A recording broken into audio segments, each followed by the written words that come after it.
So எல்லாருக்கும் ஒரு பெரிய ஹாய். முக்கியமாக ஃபிலிம் ரோல் ஃபேமிலிக்கு எல்லாரும் வந்துட்டீங்கல்ல. இன்னைக்கு நம்ம சும்மா வேற லெவலில் ஒரு கிரைம் த்ரில்லர் சைனீஸ் மூவியை தான் பார்க்க போகிறோம். ஒரு மார்ச்சுரியில் டாக்டராக ஒர்க் பண்ணுறவர். அவர் ரொம்ப ரொம்ப நேர்மையானவர். அவர் மார்ச்சுரியில் ஒர்க் பண்ணும்போது மாஸ்கை போட்டுட்டு சில ஆட்கள்லாம் வராங்க. இந்த மார்ச்சுரியில் இருக்கிற ஏதோ ஒரு டெட் பாடி உடம்புல இருக்கிற புல்லட்டை தேடி தான் அவங்க வந்திருக்காங்களே. ஸோ நம்ம டாக்டரும் எப்படியாவது இவங்களை தடுக்கணும்னு நினைக்கிறாரு. என்ன ஆச்சு, எதுக்காக அந்த கும்பல் அந்த புல்லட்டை தேடி வந்திருக்காங்க, நம்ம டாக்டர் அவங்கள தடுத்து நிறுத்தினாரா இல்லையான்றது தான் இந்த படத்தோடைய முழு கதையே. சும்மா ஸ்டார்டிங்ல இருந்து எண்டு வரைக்கும் கதை அப்படியே ராக்கெட்ல போற மாதிரி பறந்துகிட்டு போகும். சோ இன்னைக்கு நம்ம பாடிஸ் அட் ரெஸ்ட்ன்ற ஒரு சைனீஸ் கிரைம் த்ரில்லர் இன்வெஸ்டிகேஷன் படத்தை தான் பார்க்க போறோம். ஆனா கதைக்குள்ள போகிறதுக்கு முன்னாடி நீங்க வந்திருக்கிற இடம் ஃபிலிம் ரோல். ஞாபகமா எல்லாரும் உங்க ஃபிலிம் ரோலை சப்ஸ்கிரைப் பண்ணி உங்க சப்போர்ட்டை கொடுங்க. சோ டைம் வேஸ்ட் பண்ணாம நம்ம கதைக்குள்ள போகலாம். கதையோட ஆரம்பத்துல வரலாறு காணாத அளவுக்கு பயங்கரமான மழை சைனால ஒரு சில மணி நேரத்திலேயே 200 மில்லிமீட்டர் அளவுக்கு மழை பெஞ்சிருச்சான். அதுவும் இது கிறிஸ்மஸ் டைம் வேற. மக்கள் எல்லாருமே வெளியே வர முடியாம வீட்டுக்குள்ளேயே இருக்காங்க.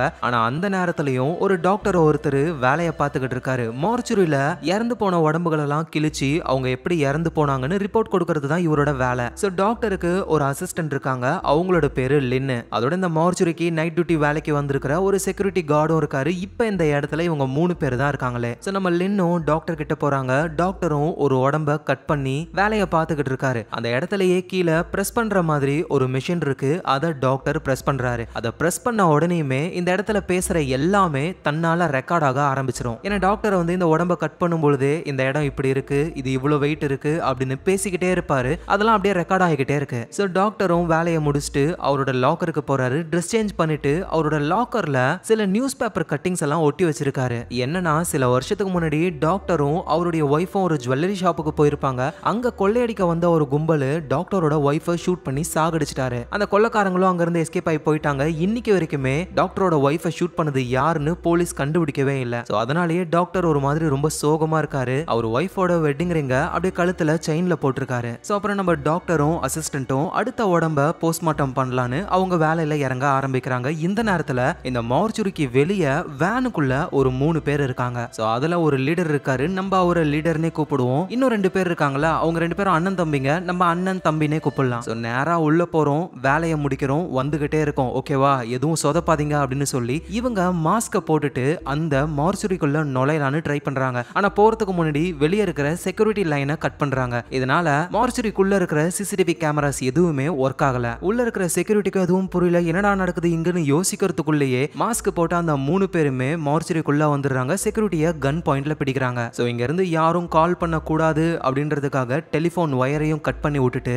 அந்த செக்யூரிட்டியை கூட்டிட்டு டாக்டர் கிட்ட இந்த 3 பேருமே போக ஆரம்பிக்கிறாங்க. எங்க டாக்டரும் அந்த அசிஸ்டன்ட் பொண்ணு லின்னும் அடுத்த பாடியை போஸ்ட்மார்ட்டம் பண்ணலாம் அப்படின்னு ரெடி ஆகும் பொழுது அங்க அந்த ஆட்கள் வராங்களா. டாக்டருக்கு புரியல. ஐ திங்க் நீங்க அட்ரஸ் மாதிரி வந்துட்டீங்கன்னு நினைக்கிறேன். இது பேங்க் கிடையாது, இது மார்ச்சுரிஸ். இறந்து போன பிணங்கள் தான் இருக்கும். உடனே அந்த லீடரும் யோ டாக்டர் எல்லாம் தெரிஞ்சுதான் வந்திருக்கோம். இந்த மார்ச்சுரியில இன்னைக்கு செங் அப்படின்ற ஒரு பொண்ணோட உடம்பு வந்திருக்கும். அந்த பொண்ணு உடம்புல இருக்கிற புல்லட் எங்களுக்கு வேணும், புரியுதா அப்படின்னு ஒரு பேசிக்கிட்டு இருக்கும்போது செக்யூரிட்டி இருக்காருல்ல, அவர்கிட்ட மொபைல் போன் இருக்கு. அதுல எமர்ஜென்சிக்கு கால் பண்ணலான்னு ட்ரை பண்ணும்போது லீடர் கூட இருந்த அந்த அண்ணங்காரம் பார்த்து அந்த போனை பிடுங்கி உடைச்சிட்டு செக்யூரிட்டியையும் அடிக்க ஆரம்பிக்கிறாரு. அப்புறம் நம்ம டாக்டர் அசிஸ்டன்ட் இவங்க கிட்ட இருக்கிற போனையும் வாங்கிட்டாங்க. சோ எங்க லீடரும் இங்க பாரு டாக்டரே, ஒழுங்கா அந்த புல்லட்டை எடுத்து கொடுத்துரு, இல்லனா தேவையில்லாம பாவம் இந்த செக்யூரிட்டியும் உன் அசிஸ்டன்ட்டும் மேல போய் சேர்ந்துருவாங்க அப்படின்னு சொல்ல டாக்டருக்கும் வேற வழி இல்ல. சோ அதனால தேவையான டூல்ஸ் எல்லாம் எடுத்துக்கிட்டு போஸ்ட்மார்ட்டம் பண்ணாத உடம்புகள் எல்லாமே கூலர்ல இருக்கும் அந்த இடத்துக்கு போக ஆரம்பிக்கிறாரு. இவரு கூடவே தம்பிக்காரரும் கையில கன்னோட டாக்டர் கூடவே போறாரு. சோ உள்ள செமையா குளிருது. நம்ம டாக்டரும் அந்த செங்கன்ற பொண்ணுடைய உடம்ப எடுக்கிறாரு. அப்பதான் அந்த தம்பிக்காரனை நோட் பண்றாரு. அந்த பயபுள்ள இங்க இருக்கிற டெட் பாடி எல்லாம் பார்த்துட்டு வாமிட் பண்ற மாதிரி ட்ரை பண்றாரு. ஆஹா, இவனுக்கு இதெல்லாம் வீக்னஸ் போல அப்படின்னு டாக்டர் என்ன பண்றாருன்னா, இப்ப இந்த உடம்போடைய நெஞ்ச நான் கிழிச்சு எடுக்க போறேன். ஐயோ யோ டாக்டரே, இதெல்லாம் என்கிட்ட சொல்ற, உன்கிட்ட சொல்லடா. நான் எப்பவுமே அறுக்கும் போது இப்படி பேசிக்கிட்டே தான் இருப்பேன். வா நான் கட் பண்றத பாரு, ரொம்ப சூப்பரா இருக்கும். எது யோ நீ என்ன ஹாப்பி பர்த்டே கேக்கையா வெட்டுற, சூப்பரா இருக்கும்னு சொல்ற, நான் அந்த கருமத்தெல்லாம் பார்க்க மாட்டேன்பா அப்படின்னு திரும்பிக்கிறாரு. சோ நம்ம டாக்டரும் அந்த உடம்புல இருந்து ஒரு புல்லட்டை எடுத்து கவர்ல போட்டு அந்த தம்பிக்காரங்கிட்ட கொடுக்கறாரு. சோ அவ்வளவுதான், அந்த கும்பல் எதுக்காக வந்தாங்களோ அந்த புல்லட் கிடைச்சிருச்சு. இப்போ என்ன பண்றாங்கன்னா அந்த செக்யூரிட்டி அசிஸ்டன்ட் அப்புறம் நம்ம டாக்டர் இவங்க எல்லாரையுமே அந்த டெட் பாடிஸ்லாம் இருக்கிற கூலர்லயே இவங்களை வச்சுட்டு, அதுவும் அந்த அண்ணன்காரெல்லாம் பாய் பாய் வர்ட்டா அப்படின்னு சொல்லி தாட்டா காட்டிட்டு இவங்களை அங்கேயே லாக் பண்ணிட்டு போயிடுறாங்க. சோ அவங்க அங்க இருந்து போன உடனேயுமே நம்ம டாக்டர் என்ன பண்றாருன்னா வேக வேகமா ஒரு டெட் பாடி கிட்ட போறாரு. பார்த்தா அதுதான் உண்மையிலேயே அந்த செங்குன்ற பொண்ணுடைய உடம்பு. நம்ம டாக்டர் வந்து ரொம்ப ரொம்ப நல்லவர், நேர்மையானவர். எவனோ ஒருத்தன் வந்து புல்லட் வேணும்னு சொன்னா அவரு கொடுப்பாரா? வாய்ப்பே இல்ல. அதனால வேற ஏதோ ஒரு பொண்ணு குண்டடி வாங்கியிருப்பாங்க போல, அந்த பொண்ணோட உடம்புல இருந்து புல்லட் எடுத்து கொடுத்துட்டாரு. சோ அதுக்கு ஏத்த மாதிரி அந்த தம்பிக்காரரும் அந்த பாடியை பார்க்காம திரும்பி நின்னுகிட்டு இருந்தாரு. சோ நம்ம டாக்டர் வேற ஒரு பாடியில இருந்து தான் புல்லட் எடுத்து கொடுத்தாரு அப்படின்னு அந்த கும்பலுக்கு தெரியல. ஆனா இப்ப டாக்டர் ஸ்ட்ரைட்டா அவங்க தேடி வந்த அந்த செங்குன்ற பொண்ணுடைய உடம்ப கண்டுபிடிச்சு அந்த உடம்புல இருந்து புல்லட் எடுக்கிற வேலையை பாக்குறாரு. இந்த நேரத்துல அந்த கும்பல் எப்படியோ புல்லட் கிடைச்சிருச்சு அப்படின்னு ரொம்ப ஜாலியா போக ஆரம்பிக்கிறாங்க. சோ அந்த புல்லட்டை இவங்க ரிவர்ல தூக்கி போட்டாங்கன்னா அவ்வளவுதான், ப்ராப்ளமே இல்ல. சரின்னு அண்ணங்காரனும் தம்பிக்காரனும் அந்த புல்லட்டை ரிவர்ல தூக்கி போடலாம் அப்படின்னு நடந்து போகும்பொழுது இங்க அந்த லீடரு அவரோட கன்னை ரெடி பண்ணிக்கிட்டு இருக்காரு. ஏன்னா வேலை முடிஞ்சதுக்கு அப்புறம் அண்ணங்காரனையும் தம்பிக்காரனையும் போடுறது தான் இந்த லீடருடைய பிளானே. சோ அதனால போட்டு தள்ளலாம் அப்படின்னு வரும்பொழுது அண்ணங்காரன் தம்பியை பார்த்து கேட்கிறாரு, கடைசியா அந்த பொண்ணு மூஞ்ச பாத்தியாடா? நான் எங்க பார்த்தேன், மூஞ்சி மூடி இருந்தது. அதோட எனக்கு டெட் பாடினா பயம்னு உனக்கு தெரியாதா? அதனால திரும்பி தான் நின்னுகிட்டு இருந்தேன் அப்படின்னு அந்த தம்பி சொல்ல இதை கேட்கிற லீடரும், என்னது அவ மூஞ்ச பார்க்கவே இல்லையா? சரி அந்த புல்லட்டை கொடு அப்படின்னு சொல்லி வாங்கி செக் பண்ணும்போது தான் அது இவங்களுடைய புல்லட்டே கிடையாது, வேற ஏதோ ஒரு புல்லட். அப்படின்னா அந்த டாக்டர் வேற ஏதோ ஒரு டெட் பாடி உடம்புல இருந்து புல்லட் எடுத்து கொடுத்திருக்கான். நமக்கு அவ உடம்புல இருக்கிற புல்லட் தாண்டா வேணும், சீக்கிரம் வாங்க போலான்னு இவங்க வேகமா மார்ச்சுரிக்கு வர ஆரம்பிக்கிறாங்க. இந்த நேரத்துல நம்ம டாக்டர் அந்த செங்குன்ற பொண்ணுடைய உடம்புல நெஞ்சில தான் ஷூட் பண்ணிருக்காங்க. ஆனா அவர் அந்த பொண்ணோட முதுகு வழியா ஓட்டையை போட்டுட்டு பின்பக்கமா அந்த புல்லட்டை எடுக்கிறாரு. சோ அந்த கும்பல் தேடி வந்த புல்லட் இப்ப நம்ம டாக்டர் கிட்ட இருக்கு. அந்த புல்லட் அவர் வச்சுக்கிட்டு இப்ப இவங்க வந்து ஒரு கூலர்ல லாக் ஆகி இருக்காங்கல்ல, அதை ஓபன் பண்றதுக்கான வழியும் நம்ம டாக்டருக்கு தெரியும். ஒரு எமர்ஜென்சி ஹேட்ச் இருக்கு, அதை யூஸ் பண்ணி இவங்க டோரை ஓபன் பண்ணிடுறாங்க. செக்யூரிட்டியும் எமர்ஜென்சிக்கு கால் பண்ணலான்னு பார்த்தா லேண்ட்லைன் எதுவும் ஒர்க் ஆகல, எல்லாத்தையும் கட் பண்ணிட்டாங்களே அவங்க தான். சோ என்ன பண்றதுன்னு உங்களுக்கு தெரியல. ஆனா டாக்டர் என்ன பண்றாருன்னா நேரா சிஸ்டமுக்கு போய் அந்த செங்குன்ற பொண்ணுடைய எல்லா டீடைல்ஸையும் பாக்குறாரு. ஏன்னா போஸ்ட்மார்ட்டத்துக்கு அனுப்பும் பொழுதே கேஸ் ஃபைலையும் சேர்த்து தான் அனுப்புவாங்களே. சோ அந்த கேஸ் ஃபைலை படிக்கும் பொழுதுதான் இறந்து போன அந்த செங்குன்ற பொண்ணு ஒரு பெரிய போதைப்பொருள் மாஃபியா கும்பலுடைய பாஸோட பொண்ணு அது.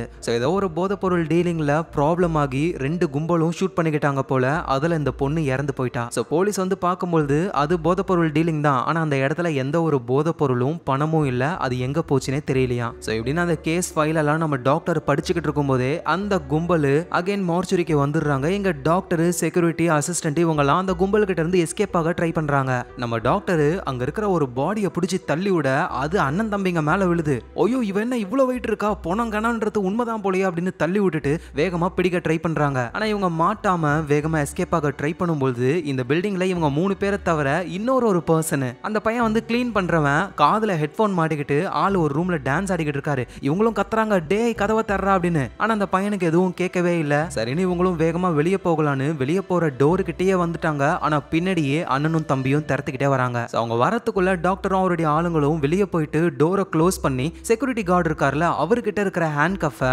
அந்த டோர்ல மாட்டி விட அண்ணன் தம்பிகளால டோரை ஓபன் பண்ணவே முடியல. சோ சீக்கிரம் இங்க இருந்து கிளம்பணும் அப்படின்னு அந்த செக்யூரிட்டி ஆபீசர் இருக்காருல அவருடைய வேன் ஒன்னு இருக்கு. டாக்டரும் உள்ள போயிட்டு வேனை ஆன் பண்ணலான்னு பார்த்தா சாவி இல்ல. எங்க அந்த அண்ணங்காரனும் தம்பிக்காரனும் டோரை உதச்சே திறந்துருவாங்க போல. அதனால இவங்க என்ன பண்றாங்கன்னா இந்த வேனை தள்ளிக்கிட்டே டோரை அவங்களால திறக்காத மாதிரி அங்க போய் தள்ளி விட்டுறாங்க. சரி கேட்டை ஓபன் பண்ணுவோம் அப்படின்னு செக்யூரிட்டி ஆபீசரும் அவரோட ஃபிங்கர் பிரிண்ட்டை வைக்கிறாரு. அது ஓபன் ஆகவே மாட்டேங்குது. சோ வேற வழியே இல்ல, அந்த பெரிய டோர் மேல இவங்க ஏறி அந்த பக்கம் போயாகணும். ஃபர்ஸ்ட் அந்த அசிஸ்டன்ட் லின்னு ஏறுறாங்க, அவங்க மேல வந்துட்டாங்க. அடுத்தது அந்த செக்யூரிட்டி ஆபீசரை ஏத்தலான்னு பார்த்தா அவரு கொஞ்சம் வெயிட்டா இருக்காரா, ரொம்ப டிலே பண்றாரு. அந்த கேப்ல லீடரும் அவருடைய ஆளுங்களும் அந்த டோருடைய கண்ணாடியை உடைச்சி வெளியே இருக்கிற அந்த கார் கண்ணாடியை உடைச்சி உள்ள வந்து இவங்களும் டோர் கிட்ட வந்துட்டாங்க. வேகமா வந்து டாக்டரை பிடிக்க டாக்டரும் செக்யூரிட்டி ஆளும் கேட்டுக்கு உள்ள மாட்டிக்கிட்டாங்க. அந்த அசிஸ்டன்ட் பொண்ணு லின்னு மட்டும் வெளியே போயிட்டாங்க. நினைச்சா அங்க இருந்து ஓடி தப்பிக்க முடியும். ஆனா இங்க அந்த லீடரு டாக்டரை கன் பாயிண்ட்ல பிடிச்சு வச்சிருக்காரு. ஒழுங்கா நீ உள்ள வந்துரு, இல்லனா இங்கேயே இவன் மண்டை செதறிடும் அப்படின்னு சொல்ல வேற வழி இல்லாம அந்த அசிஸ்டன்ட் லின்னும் உள்ள வந்துடுறாங்க. இப்ப திரும்பவும் இந்த கும்பல் டாக்டரையும் அவருடைய ஆட்களையும் பிடிச்சிட்டாங்க. சோ அப்படியே இவங்களை நடக்க வச்சு கூட்டிட்டு வரும்போது அந்த செக்யூரிட்டி ஆபீசருக்கு நல்லா அடிபட்டு இருக்கு. அவர் அப்படியே முடியாம நடக்கிறாரா. டாக்டரும் ஃபர்ஸ்ட் நான் இவருக்கு ட்ரீட்மெண்ட் பாத்துறேன், அப்புறம் நீங்க சொல்ற வேலையை செய்யறேன் அப்படின்னு சொல்லும் பொழுது அந்த லீடர் உடனே அந்த செக்யூரிட்டி ஆபீசரை ஷூட் பண்ணி சாகடிக்கிறாரு. சோ இதனால கடுப்பான டாக்டர் அந்த லீடர் கூட சண்டை போடுறாரு. பதிலுக்கு லீடரும் டாக்டரை செம்ம அடி அடிக்கிறாரு. சோ டாக்டரால இதுக்கு மேல ஒன்னும் பண்ண முடியாது, இவங்க சொல்றதை கேட்டுதான் ஆகணும். அப்படியே டெட் பாடி இருக்கிற இடத்துக்கு வர ஆரம்பிக்கிறாங்க. அப்பதான் மார்ச்சுரிக்கு வெளியே இருந்து யாரோ ஒருத்தவங்க மார்ச்சுரியை கான்டாக்ட் பண்ண ட்ரை பண்றாங்க.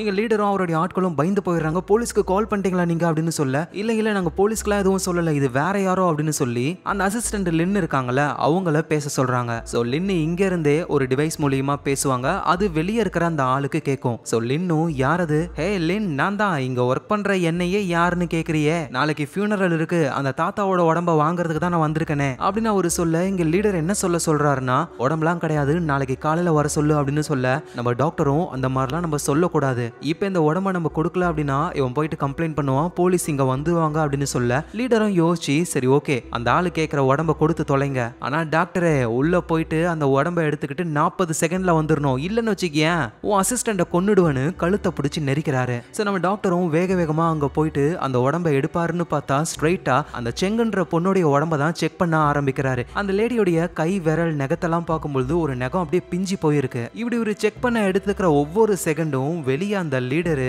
அசிஸ்டன்ட் லின்னுடைய கழுத்தை பிடிச்சி நெரிக்கிறாரு பயங்கரமா. ஆனா நம்ம டாக்டர் கரெக்டான டைம்ல அந்த வயசான தாத்தாவுடைய உடம்ப எடுத்துக்கிட்டு வெளியே வந்துடுறாரு. அந்த லீடரும் லின்னை விட்டுறாரு. சோ இப்போ இந்த உடம்ப வந்திருக்கிற ஆள் கிட்ட கொடுக்கணும். சோ அந்த லீடரும் நீங்க 2 பேருமே எல்லாம் போக கூடாது, அந்த அசிஸ்டன்ட் பொண்ணு என் ஆளோட கஸ்டடியில இருக்கணும் அப்படின்னு அந்த தம்பிக்காரர் இருக்கார்ல அவரு அசிஸ்டன்ட் லின்னை கூட்டிட்டு ஒரு இடத்துக்கு போயிடுறாரு கன் பாயிண்ட்ல. எங்க நம்ம டாக்டரும் அவர் முகத்துல அடிபட்டதெல்லாம் தொடச்சிட்டு சந்தேகம் வராத மாதிரி அந்த உடம்ப கொடுக்கலாம் அப்படின்னு போகும்பொழுது உடனே அந்த லீடரு நீ கொண்டு போறது உண்மையிலேயே தாத்தாவோட உடம்பு தான் எனக்கு எப்படி தெரியும், ஓபன் பண்ணி காட்டிட்டு போ அப்படின்னு சொல்ல டாக்டரும் ஓபன் பண்றாரு. உண்மையிலேயே அது ஒரு தாத்தாவோட உடம்பு தான். சோ அப்புறம் நம்ம டாக்டர் அந்த உடம்ப கொண்டு போய் அந்த பர்சன் கிட்ட கொடுக்கறாரு. ஆக்சுவலா இந்த பர்சனும் இங்க ஒர்க் பண்றவர் தான், பாடிஸ் எல்லாம் கொண்டு போய் டெலிவரி பண்றது தான் அவரோட வேலையே. சோ டாக்டரும் எப்படியாவது நம்ம ஆபத்துல இருக்கிற விஷயத்தை இவங்கிட்ட சொல்லணும் அப்படின்னு என்ன பண்ணலாம்னு யோசிக்கும் போதுதான் பக்கத்துல இருக்கிற மிஷின்ல ஷார்ப்பான இடத்துல கையை வச்சு கிழிச்சு அப்படியே ரத்தம் வருது. சோ அந்த ரத்தத்தாலேயே அந்த பாடி இருக்கிற கவர்ல 999 அப்படின்னு சொல்லி எழுதுறாரு. இது ஒரு எமர்ஜென்சி நம்பர். ஆனா இத அந்த பர்சன் பாக்குற மாதிரியே இல்ல,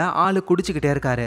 இந்த நேரத்துல மேல அந்த அசிஸ்டன்ட் லின்னு கூட அந்த தம்பிக்காரர் இருக்காருல அவருக்கு தான் டெட் பாடினா பயமாச்சே, ஆள் ஒரு மாதிரி நடுக்கத்துல இருக்காரு. அதை புரிஞ்சுக்கிற நம்ம லின்னும் அவர் வெறுப்பேத்துற மாதிரியே பேச சோ கடுப்பான தம்பிக்காரனும் லின்னு கூட சண்டை போட்டுக்க ஆரம்பிக்கிறாரு. கன்ல எல்லாம் ஷூட் பண்றாரா, அந்த சவுண்டு கீழே கேக்குது. டெட் பாடியை வாங்கிட்டு போக ஒருத்தர் வந்தார்ல அவரும் நம்ம டாக்டரை பார்த்து என்ன சவுண்ட் அது அப்படின்னு கேட்க டாக்டர் என்ன சொல்றதுன்னு யோசிக்கிறாரு. டக்குன்னு உடனே டாக்டர் அந்த பர்சன் கிட்ட இங்க ஒரு கொலகார கும்பல் வந்திருக்குன்னு கத்திட்டு எஸ்கேப் ஆக ட்ரை பண்றாரு வேகமா. உடனே அந்த லீடரும் அவருடைய ஆளுங்களும் டாக்டரையும் அங்க இருக்கிறவங்களையும் பிடிக்க ட்ரை பண்றாங்க. பாடியை எடுத்துட்டு போக வந்தவரெல்லாம் போட்டு தள்ளுறாங்க, டாக்டரையும் பிடிக்க ட்ரை பண்றாங்க. சோ டாக்டர் வேகமா ரோட் சைடுக்கு போறாரு. அங்க ஏதாவது காரை நிப்பாட்டி ஹெல்ப் கேட்கலான்னு பார்த்தா ஒரு கார் டாக்டரையே ஏத்திடுது. அதையும் மீறி டாக்டர் எழுந்து அந்த பர்சன் கிட்ட ஹெல்ப் கேட்கும் பொழுது அங்க வந்த லீடரு காரை ஓடிட்டு வந்தவரை ஷூட் பண்ணிடுறாரு.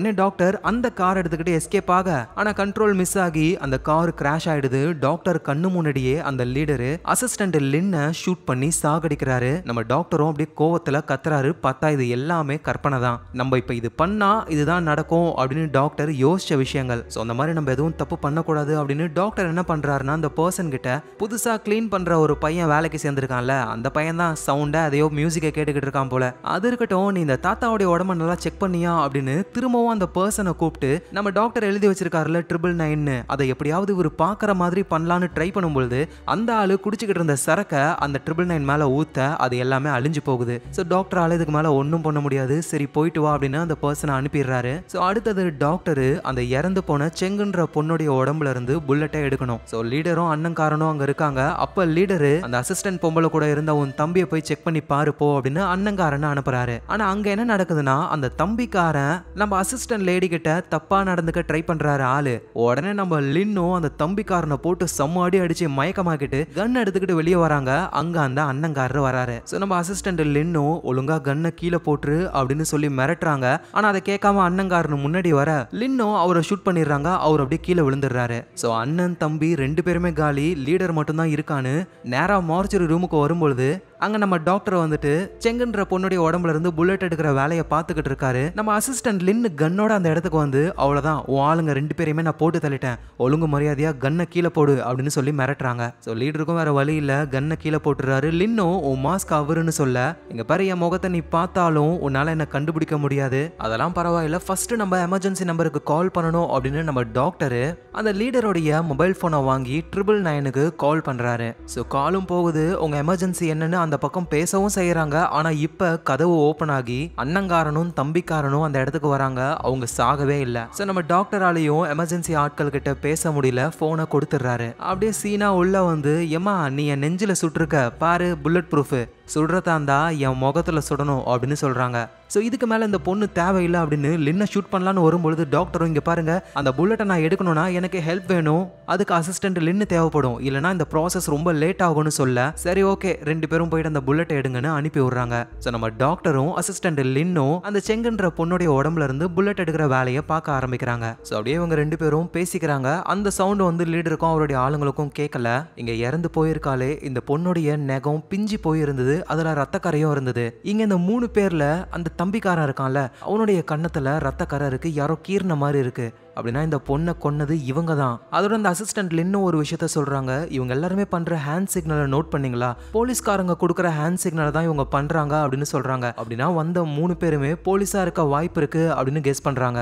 ஸோ அப்புறம் நம்ம டாக்டர் அந்த உடம்ப திருப்பி போட்டு பார்த்துட்டு, எங்க பாருங்க புல்லட்லாம் எங்களால கண்டுபிடிக்க முடியல, ஏன்னா நீங்க ஷூட் பண்ணதுல புல்லட் அந்த பொண்ணுடைய முதுகு வழியா வெளியே போயிடுச்சு போலன்னு சொல்லி காட்டுறாரு. ஆனா பின்னாடி ஓட்ட போட்டதே நம்ம டாக்டர் தான். இதை பாக்குற லீடரும், அப்படின்னா நம்மளுடைய புல்லட் அவ இறந்து போன இடத்துல தான் இருக்குமோ, போலீஸ்க்கு கிடைச்சிருக்குமோ அந்த புல்லட் அப்படின்னு குழம்புறாங்க. எல்லாரும் பயப்படுறாங்க. நம்ம டாக்டரும் நம்பிக்கை இல்லைன்னா நீங்களே செக் பண்ணி பாருங்க அப்படின்னு சொல்லி கிளவுஸை கொடுக்குறாரு. லீடரும் புல்லட் இருக்கான்னு அவரே செக் பண்றாரு. இந்த விஷயத்தை பார்க்குற அந்த தம்பிக்காரரு வாந்தி எடுக்கிறாரு, அவருக்கு தான் ஒத்துக்காதே. ஸோ லீடரும் அந்த புல்லட்டை தேடிக்கிட்டே டாக்டர் கிட்ட ஒரு விஷயத்த சொல்றாரு, சில வருஷத்துக்கு முன்னாடி உன்னோட ஒய்ஃப் ஜுவல்லரி ஷாப்ல இறந்து போனால, அவளை கொன்னது யாருன்னு உனக்கு தெரியுமான்னு கேட்க நம்ம டாக்டர் கடுப்பாகிறாரு. எங்க அந்த லீடரும் அந்த புல்லட்டை கண்டுபிடிச்சு காட்டுறாரு. பார்த்தா அது புல்லட் கிடையாது, அந்த பொண்ணுடைய எலும்பு தான். ஷூட் பண்ணதுல உடஞ்சிருக்கு போல. நம்ம டாக்டர் தண்ணியை ஊத்தி காமிக்கிறாரு அது எலும்புன்னு. ஸோ உடனே லீடரும், அப்படின்னா புல்லட் பின்பக்கமா வந்துருச்சு போல, நாங்க வேற இடத்துல தான் அதை தேடணும், ஸோ அவ்வளவுதான் உன் கதையை நான் முடிக்க போறேன், ஸோ இப்போ நீ உன் ஒய்ஃப் கிட்டேயே போக போற அப்படின்னு டாக்டரை பார்த்து கன்னை பாயிண்ட் பண்ணி ஷூட் பண்ணலாம்னு நினைக்கும் பொழுது மார்ச்சுரிக்கு யாரோ வந்திருக்காங்க. யாரான்னு பார்த்தா 2 போலீஸ். ஏன்னா நம்ம டாக்டரை வந்துட்டு 999க்கு கால் பண்ணியிருப்பார்ல, காலும் போயிருக்கும், ஆனால் இவர் பதிலுக்கு எதுவும் பேசியிருக்க மாட்டாரு. ஸோ ஏதாவது ஒரு ப்ராப்ளமோ அப்படின்னு போலீஸ்காரங்க லொக்கேஷனை கண்டுபிடிச்சி இந்த இடத்துக்கு வந்திருக்காங்க. ஸோ இப்போ அந்த போலீஸுங்க கிட்ட டாக்டரையோ இல்லை அசிஸ்டண்ட்டையோ அனுப்புனா கண்டிப்பாக மாட்டி விட்டுருவாங்க அப்படின்னு லீடரை என்ன பண்ணுறாருன்னா, இங்கே வேலை செய்கிறவங்க மாதிரி ட்ரெஸ்ஸை போட்டுக்கிட்டு போலீஸ்காரங்களுக்கு இந்த இடத்துல எந்த ப்ராப்ளமும் இல்லை அப்படின்னு சுற்றி காட்டிக்கிட்டு இருக்காரு. ஆனால் போலீஸ்காரங்க கண்ணாடி உடஞ்சி போயிருக்கிறதெல்லாம் பார்க்குறாங்க. இவரும் புதுசாக ஒரு பையன் வேலைக்கு சேர்ந்தான், அந்த பையன் தான் உடச்சிட்டான் அப்படின்ற மாதிரி சமாளிக்க ட்ரை பண்ணுறாரு. ஆனால் அப்போ வந்த 2 போலீஸ்ல ஒருத்தர் கீழே புல்லட்டுடைய ஷெல் இருக்கிறத பாத்துறாரு. சோ அப்படியே எதுவும் சொல்லாம அவரோட ஷூலயே அந்த புல்லட் ஷெல்லை மறைச்சிட்டு அப்படியே அந்த லீடர் கூடயே தொடர்ந்து சுத்தி பார்க்க ஆரம்பிக்கிறாங்க. பார்த்தா நம்ம டாக்டர் அசிஸ்டன்ட் லின்னு இவங்களுக்கு நடுவுல அந்த அண்ணங்காரன் உட்காந்துக்கிட்டு இருக்காரு. இவங்க அப்படியே வேலை செய்யற மாதிரி சீனை போட்டுக்கிட்டு இருக்காங்க. அதோட கன்னை அந்த அண்ணங்காரன் கீழே வச்சு மறைச்சி இவங்க எதுவும் பண்ணாத மாதிரி அப்படியே மிரட்டிக்கிட்டு இருக்காரு ஆளு. சோ அப்ப டாக்டர் அசிஸ்டன்ட்டுக்கு ஒரு சிக்னல் கொடுக்க அவங்க ஃபைல் எல்லாம் கீழே தள்ளி எடுக்கிற மாதிரி சீனை போட்டுக்கிட்டு இருக்காங்க. இதனால அந்த அண்ணங்காரனுடைய ஃபோக்கஸ்லாம் நம்ம அசிஸ்டன்ட் கிட்ட இருக்கிறதுனால டாக்டர் அவருடைய சிஸ்டம்ல இறந்து போன அந்த செங்குன்ற பொண்ணுடைய கேஸ் டீடைல்லாம் இருக்கும்ல, அந்த கேஸை பார்த்த போலீஸ் யாருன்னு செக் பண்ணும்போது தான் வந்தாங்கல்ல லீடரு, அவரு அண்ணங்காரன், இவங்க 2 பேர் தான் அந்த கேஸை பார்த்த போலீஸே. அதாவது ஒரு போதைப்பொருள் டீலிங் நடந்திருக்கு, அந்த இடத்துல பணமும் போதைப்பொருளும் இல்ல, செங்குன்ற ஒரு பொண்ணு தான் இறந்து போயிருக்கான்னு ரிப்போர்ட் கொடுத்தது இவங்க தான். இந்த விஷயங்களை நம்ம டாக்டரும் தெரிஞ்சுக்கிறாரு. இங்க லீடர் கூட வந்த அந்த 2 போலீஸும் லீடரை கன் பாயிண்ட்ல பிடிக்கிறாங்க. ஏன்னா இங்க ஏதோ ஒன்று தப்பா நடந்திருக்குன்னு அவங்க கண்டுபிடிச்சிட்டாங்க. கீழே புல்லட் ஷெல்ல பார்த்துட்டாங்க. ஸோ எல்லாரும் இங்க வாங்க அப்படின்னு சொல்லி கூப்பிட நம்ம டாக்டர் அசிஸ்டன்ட் அண்ணங்காரன் தம்பிக்காரன் எல்லாரும் ஒரே இடத்துக்கு வந்துடுறாங்க. இந்த மார்ச்சுரியில உண்மையிலேயே ஒர்க் பண்றது யாரு அப்படின்னு சொல்லி போலீஸ் கேட்க நம்ம டாக்டர் உண்மையை சொல்ல வராரு. ஆனா லீடரு அண்ணன் தம்பி இவங்க எல்லாருமே சார் நாங்க தான் உண்மையிலே ஒர்க் பண்றோம், இவங்க தான் ஏமாத்துறாங்க அப்படின்னு மாத்தி மாத்தி போட்டு கொடுத்துக்கிறாங்களா. போலீஸ்க்கு என்ன பண்றதுன்னு தெரியல. கரெக்டா அந்த நேரத்துல அந்த இடத்துக்கு நல்லா காதுல ஹெட்செட் மாட்டிக்கிட்டு ஒருத்தர் கிளீன் பண்ணிக்கிட்டு இருப்பார்ல, அவரு அந்த இடத்துக்கு வராரு. ஸோ அவரை போலீஸ் திரும்பி பார்க்குற அந்த கேப்ல லீடரும் அவருடைய ஆட்களும் போலீஸை அட்டாக் பண்ண ஆரம்பிக்கிறாங்க. ஸோ இந்த சண்டையில் நம்ம டாக்டரும் அசிஸ்டன்ட் லின்னும் ஓரமாக ஒரு இடத்துல ஒளிஞ்சுக்கிறாங்க. அதோட க்ளீன் பண்ற அந்த பையன் இருக்கான்ல, அந்த பையன் அங்கிருந்து வேகமா ஓட லீடர் என்ன பண்றாருன்னா அந்த பையனை ஃபாலோ பண்ணியே போறாரு. ஸோ அந்த பையன் ஒரு இடத்துல ஒளிஞ்சுக்கிறாரு. எங்கன்னா அந்த மார்ச்சுரிக்கு டெட் பாடிஸ் எல்லாம் வரும்ல, அப்படி வரும்பொழுது அவங்க போட்டிருப்பாங்களே அந்த ட்ரெஸ் எல்லாம் எடுத்து வைக்கிற இடம். ஸோ அதே இடத்துக்கு தான் லீடரும் வராரு. அந்த பையனை தேடிக்கிட்டு இருக்காரு. ஆனா அந்த பையன் நைஸா வெளியே போகலான்னு ட்ரை பண்ணும் பொழுது அவரோட ஹெட்செட் கலண்டு சவுண்ட் அதிகமா கேட்க ஆரம்பிக்குதா. லீடர் கண்டுபிடிச்சி அந்த பையனை போட்டு தள்ளுறாரு. ஸோ அப்பதான் லீடர் ஒரு விஷயத்த நோட் பண்றாரு. இங்க நம்ம டாக்டர் அந்த புல்லட்டை அசிஸ்டன்ட் லின் கிட்ட கொடுத்து இந்த கேஸுக்கு இதுதான் ஒரு முக்கியமான எவிடன்ஸ், இதை எடுத்துட்டு எப்படியாவது வெளியே போ அப்படின்னு சொல்றாரு. ஆனா அந்த அண்ணங்காரனும் தம்பிக்காரனும் சேர்ந்து வந்த 2 போலீஸையுமே சாகடிச்சிட்டாங்க. ஸோ உடனே நம்ம டாக்டர் என்ன பண்றாருன்னா, ஒரு மிஷின் மாதிரி ஒன்று இருக்கு, டெட் பாடிஸ் எல்லாம் அதுதான் தூக்கும். அதை வச்சு அப்படியே அந்த தம்பிக்காரனை லாக் பண்ணி கழுத்தை பிடிச்சி தூக்க ஆரம்பிக்கிறாரு. தம்பிக்காரன் வழியில துடிக்க அண்ணங்காரனுக்கு என்ன பண்றதுன்னு தெரியல. இந்த கேப்ல அசிஸ்டன்ட் லின் அவரு அனுப்பி விட்டுறாரு. அவங்க வேகமா ஓடுறாங்க. அப்புறம் ஒரு ரெக்கார்ட் பண்ற மிஷின் இருக்கும்ல, காலில் பிரஸ் பண்ணா ரெக்கார்ட் ஆகுமே, அதுல ஒரு பொருளை வச்சு ஃபுல்லா இங்க நடக்கிறது எல்லாத்தையுமே டாக்டர் ரெக்கார்ட் பண்ண ஆரம்பிக்கிறாரு. இங்க அந்த லீடர் என்ன பண்றாருன்னா, இறந்து போனாங்களே செங்குன்ற ஒரு பொண்ணு, அந்த பொண்ணுடைய துணியும் இங்க தானே இருக்கும், அதை எடுத்து செக் பண்ணும்பொழுது அதுல எந்த ஒரு ஓட்டையும் இல்ல. ஏன்னா நம்ம டாக்டர் சொல்ற மாதிரி புல்லட் பின்பக்கமா வெளியே வந்துருச்சு அப்படின்னா இந்த ட்ரெஸ்ஸும் ஓட்டையா இருக்கணும்ல. ஆனா இந்த ட்ரெஸ்ல அப்படி எதுவுமே இல்ல. அப்படின்னா டாக்டர் நம்ம கிட்ட பொய் சொல்லியிருக்கான் அப்படின்னு லீடர் கோவத்தோட வராரு.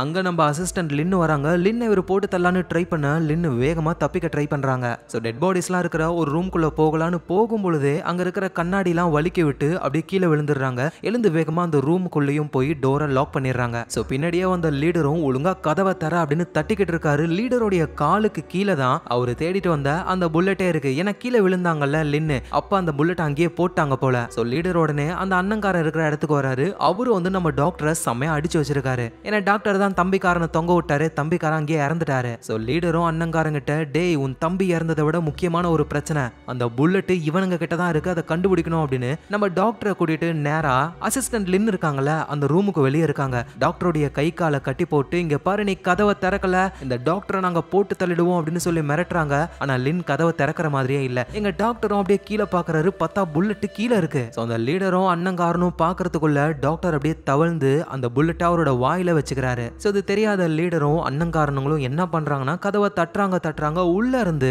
அந்த அசிஸ்டன்டோடைய சவுண்ட் எதுவுமே கேட்கல. ஒருவேளை அவ தப்பிச்சு போயிட்டாளா அப்படின்னு கதவை வேகமா உடைச்சு உள்ள போய் பார்க்கும்போது தான் வென்டிலேஷன் ஓப்பன்ல இருக்கு. அப்படின்னா அந்த பொண்ணு இந்த வெண்ட் வழியா வெளியே போயிட்டா அப்படின்னு லீடர் மட்டும் வெளியே போய் செக் பண்ணி பாக்குறாரு. ஒருவேளை அந்த வெண்ட் வழியா லின்னு தப்பிச்சு போயிருந்தா இந்த வழியா தான் போயிருக்கணுமே. வெளியே சரியான மழை பெய்யுது, கீழே ஃப்ளோர் எல்லாமே நார்மலா இருக்கு. ஒருவேளை அந்த பொண்ணு தப்பிச்சு போயிருந்தா காலடி தடம் இருக்கும்ல, அந்த தடங்கள் எதுவுமே இல்ல. அப்படின்னா அந்த அசிஸ்டன்ட் லின்னு இன்னமும் அந்த இடத்துல தான் இருக்கா அப்படின்னு நம்ம லீடர் யோசிக்கும் பொழுதே உண்மையா லின்னு அங்கதான் இருக்காங்க. அப்படியே எகிரி அண்ணங்காரனை பிடிச்சி செம்மடி அடிச்சு அவரை காலி பண்றாங்க. சாகர நிலைமைக்கு போறாரு அவரு. சோ இங்க நம்ம லின்னும் டாக்டரும் ஒன்னு சேர்ந்துட்டாங்க, இங்க இருந்து போகணும் அப்படின்னு சொல்லி யோசிக்கிறாங்க. வெளியே இருந்த லீடரும் திரும்ப உள்ள வந்து பார்க்கும் பொழுது அண்ணங்காரன் உயிர் போற நிலைமையில இருக்காரு. ஆனா லீடர் அண்ணங்காரனை கண்டுக்காம ஸ்ட்ரைட்டா நம்ம டாக்டரையும் லின்னையும் தேடி தான் வராரு. சோ லீடர் போனதுக்கு அப்புறம் அண்ணங்காரர் இருக்காருல, அவர் அப்படியே தட்டு தடுமாறி எழுந்து உயிர் பொழைக்கணும்னு நினைக்கிறாரு. எங்க நம்ம டாக்டரும் அசிஸ்டன்ட்டும் கண்ட்ரோல் ரூமுக்கு வந்துடுறாங்க. அங்க இருக்கிற மைக் மூலியமா டாக்டர் பேச இந்த மார்ச்சரி ஃபுல்லாவே டாக்டர் பேசுறது கேட்க ஆரம்பிக்குது. நீங்க நினைச்சுக்கிட்டு இருக்கீங்க நீங்க யாருன்னு எனக்கு தெரியாது அப்படின்னு. அப்படிதானே மிஸ்டர் இன்ஸ்பெக்டர் டாங்னு சொல்ல நம்ம லீடர் ஷாக் ஆகுறாரு. ஏன்னா அதுதான் அவரோட உண்மையான பேரு. அவரை இன்ஸ்பெக்டர் சோ உங்களையே எனக்கு தெரியும் அப்படின்னு சொல்ல அண்ணங்காரனும் ஷாக் ஆகுறாரு. அவரை இறந்து போனாரு தம்பிக்காரரு, அவரும் ஒரு போலீஸ் தான். நான் கேஸ் டீட்டெயில ஃபுல்லா படிச்சிட்டேன், அங்க என்ன நடந்ததுன்னு எனக்கு தெரியும் அப்படின்னு அவரு சொல்ல இப்பதான் நமக்கும் எல்லா விஷயமும் புரிய வருது.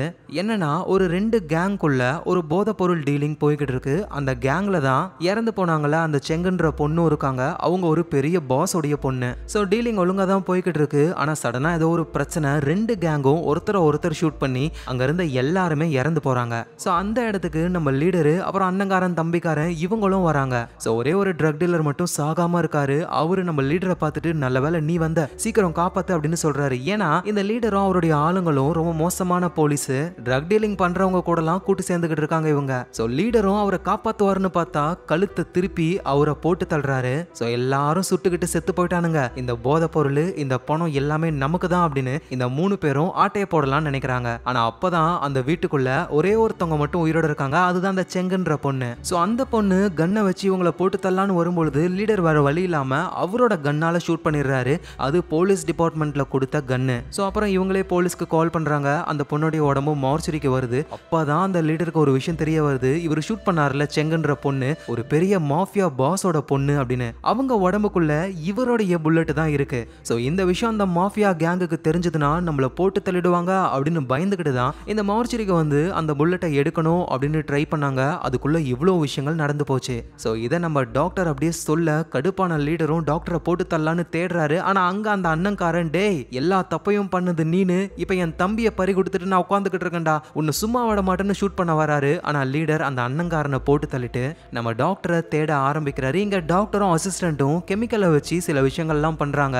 அது தெரியாம லீடரு அந்த கெமிக்கல்ல காலை வச்சுட்டு அப்புறம் கீழே ஒரு பவுடர் மாதிரி இருக்கு, அதுல காலை வச்ச உடனே டக்குன்னு அந்த இடம் பத்திக்க ஆரம்பிக்குது. சோ அப்புறம் அந்த இடத்துலயே அந்த கெமிக்கல்லாம் வெடிக்கிற மாதிரி டைமர் எல்லாம் செட் பண்றாங்க.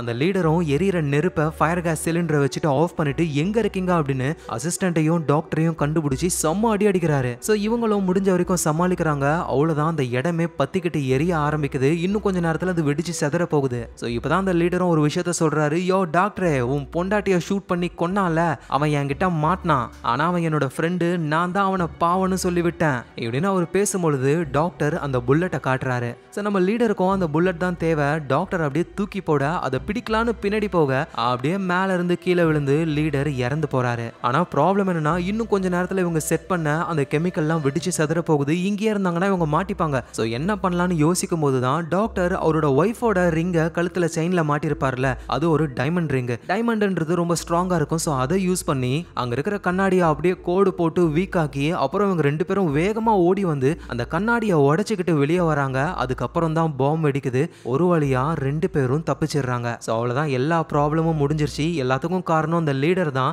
டாக்டர் ஒரு ரெக்கார்டிங் வேற ஆன் பண்ணிட்டு வந்தார்ல, அதுல எல்லா ரெக்கார்டிங்ஸும் இருக்கும், பேசினது எல்லாமே. சோ அதனால டாக்டருக்கும் அசிஸ்டன்ட்டுக்கும் இனிமே எந்த ப்ராப்ளமே இல்ல. சோ இந்த இடத்துலயே இந்த படம் முடியுது. சோ கண்டிப்பா உங்க எல்லாருக்கும் இந்த படம் பிடிச்சிருக்கும் நான் நம்புறேன். பிடிச்சிருந்ததுன்னா ஒரு லைக்கை போடுங்க. அதோட நீங்க பார்த்துக்கிட்டு இருக்கிற உங்க ஃபிலிம் ரோல ஞாபகமா சப்ஸ்கிரைப் பண்ணி உங்க சப்போர்ட்டை கொடுங்க. நாளைக்கு நம்ம வேற லெவல் மூவில பார்க்கலாம். Lots of love guys.